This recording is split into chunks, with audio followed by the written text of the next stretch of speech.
अस्सलामुअलैकुम viewers, welcome to back the welcome. दिल से करते हैं आप दोस्तों को खुशामदीद ड्रामाबाज गुरु पर, और आप देख रहे हैं ड्रामा सीरियल बेकदर। तो नेक्स्ट आने वाले एपिसोड में आप लोग देखने वाले क्या होने जा रहे हैं और क्या नहीं हुआ, तो आखिर ऐसा क्यों नहीं होना चाहिए था। तो अभी तक आप लोगों ने हमारा यूट्यूब चैनल सब्सक्राइब नहीं किया तो यार जल्दी से कर दें। तो सीन कुछ ऐसे होते हैं कि जहाँ तक आंटी जी अपने बेटे को कहती है, सर मत देखो, तुम जो ना उसके झूठे इल्ज़ामात पर पर्दा मत डालो, मैं जानती हूँ वो सब, आखिर क्यों? तो सरमत कहता है, मैं सब ये उम्मीद के लिए कर रहा हूँ। अच्छा, तो यार उम्मीद के लिए कर रहा है आंटी जी, क्यों नहीं आप समझती?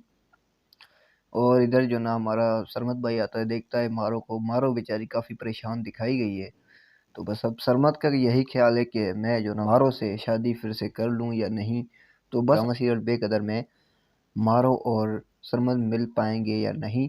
तो आप दोस्तों क्या कहले, आप दोस्तों की क्या राय है? छोटी सी वीडियो, छोटी सी अपडेट, छोटी सी राय के हवाले से अगर वीडियो अच्छी लगती है तो यार लाइक कमेंट शेयर करना भूलना। एक छोटी सी रिक्वेस्ट, एक छोटी सी राय, अभी तक आप लोगों ने हमारा यूट्यूब चैनल सब्सक्राइब नहीं किया तो यार जल्दी से कर दें। और अगर फेसबुक पेज को फॉलो नहीं किया तो ड्रमिसन फॉर यू एंड ड्रमस गुरु, ये दोनों पेजों को फॉलो और लाइक करना ना भूलना। तो इंशाल्लाह मिलते हैं नेक्स्ट वीडियो में, तब तक के लिए अल्लाह हाफिज़।